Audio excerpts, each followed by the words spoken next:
Bon, eh bien bonjour à tous. Billet suivant. Aujourd'hui, on va se plaindre pour changer. On va parler de la dette.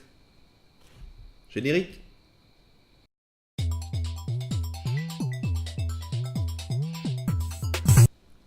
Alors, je le disais tout à l'heure, aujourd'hui, on va se plaindre, on va se poser la question suivante.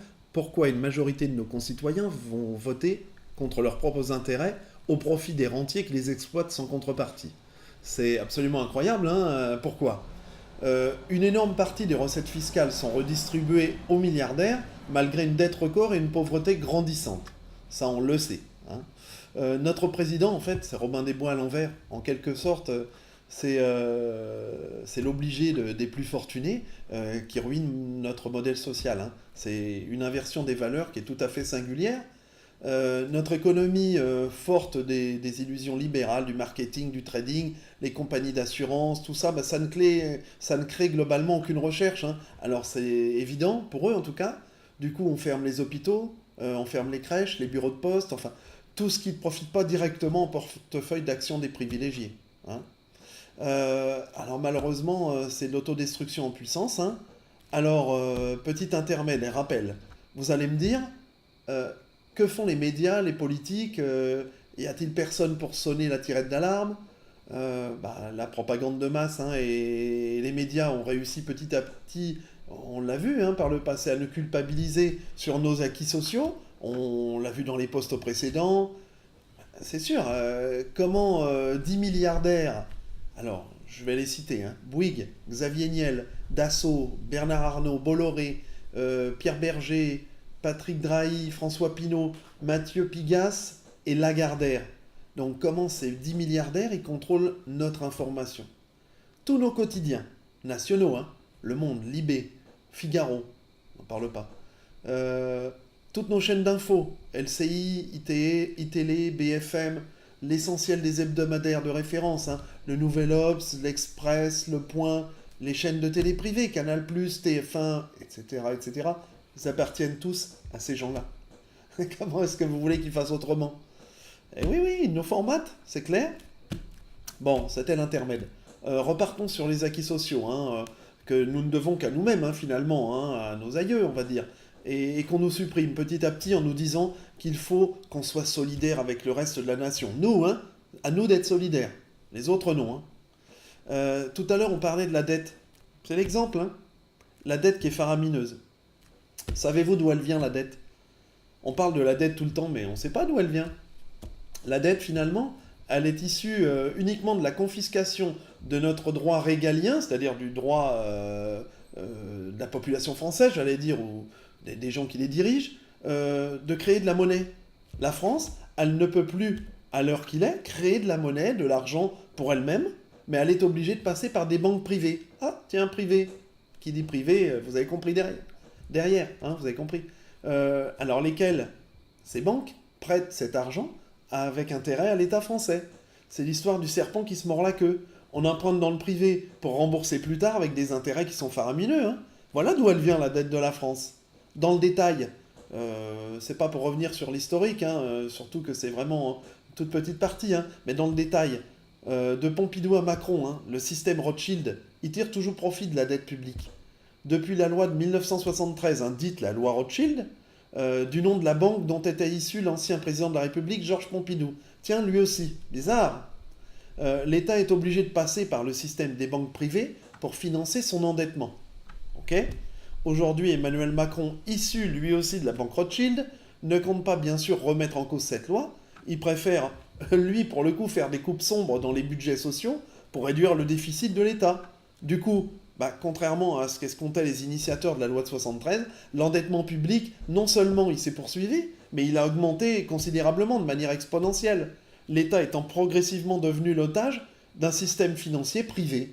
Et voilà, on parle encore de lobby et de puissance presque occulte. On le voit aujourd'hui en France, mais aussi on l'a vu, alors pour le coup, en Grèce, en Irlande, au Portugal, en Espagne, en Italie. Ce ne sont plus les États qui gouvernent, mais c'est la Troïka. La Troïka, c'est l'Union européenne, le FMI, le Fonds monétaire international, et la Banque centrale européenne, qui resserre toujours davantage son emprise financière sur les pays, notamment les pays du sud de l'Europe. Alors l'argent qui était devenu un bien public, c'est-à-dire que l'État gérait la création monétaire, est devenu un bien privé créé par des banques, de grandes puissances autonomes dans les années 70, et après, ça n'a fait que s'amplifier. Alors c'est pas moi tout seul qui dis ça, hein, c'est aussi l'avis de Michel Rocard, à l'époque, hein, qui estimait que cette loi, elle interdit à l'État de se financer sans intérêt auprès de la Banque de France. Et on l'oblige donc à aller se financer sur le marché financier privé, ou sur les marchés financiers privés, à 4 ou 5%. Comment est-ce qu'on peut accepter d'avoir transféré la création monétaire au secteur privé, c'est-à-dire aux banques privées? Est-ce qu'il est normal, pour construire une autoroute, pour financer du haut débit, ou d'emprunter à 3% à des banques, voire plus, et par des obligations, alors que la Banque Centrale Publique, elle prête à 1%? Alors j'aimerais bien savoir, j'aimerais bien qu'on m'explique, hein, est-ce qu'on pourrait, comme la France l'a fait jusqu'en 1973, financer à un taux abordable nos équipements publics? C'est tout simple? Non, je sais pas, ça paraît pas si simple que ça, pour certains en tout cas. Des critiques apparaissent bien sûr.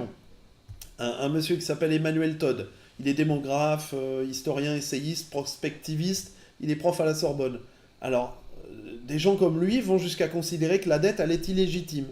Elle ne doit pas être remboursée. J'ai tendance à avoir le même avis. Pas que moi d'ailleurs, hein, la même chose en ce qui concerne, en tout cas la France insoumise, ça je le sais. Bon, tout ça, ce sont des chiffres qui sont méprisés par notre président, hein, Emmanuel Macron, et c'est bien dommage. C'est bien dommage, mais on peut le comprendre, hein, on sait d'où il vient. Si les taux d'intérêt ils ont fortement diminué ces dernières années, ils s'établissent à moins de 1% en moyenne, hein, voire même négatifs à certaines périodes depuis 2012, ils ont été déjà très élevés par le passé. En 1978, hein, pas le siècle dernier, quoique, la dette publique de la France, elle représentait 72,8 milliards d'euros, 21,2% du PIB.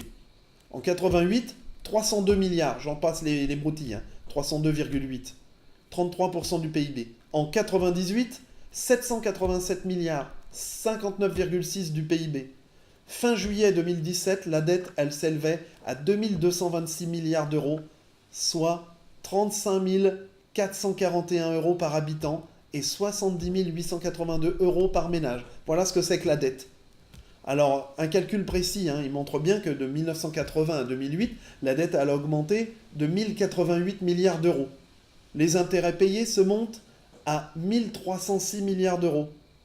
Sans les intérêts encaissés par les financiers privés, la dette publique française, elle se serait élevée fin 2008 à 21,4 milliards d'euros au lieu de 1327 milliards d'euros. Allô? Ouais, c'est des chiffres, j'avoue. J'ai un peu de mal aussi. Bon, enfin bref, c'est pas compliqué à comprendre, hein, c'est une situation dramatique qui, alors pour le coup, c'est encore aggravé depuis la crise de 2008, parce que nous, comme des bêtas, on nous a fait voler au secours des institutions financières. BNP, bon, vous vous rappelez, hein, l'État est devenu également le fournisseur en premier ressort de ces mêmes institutions, qui lui reprochent aujourd'hui son endettement et qui lui appliquent en conséquence des taux infernaux. C'est vraiment le monde qui marche sur la tête.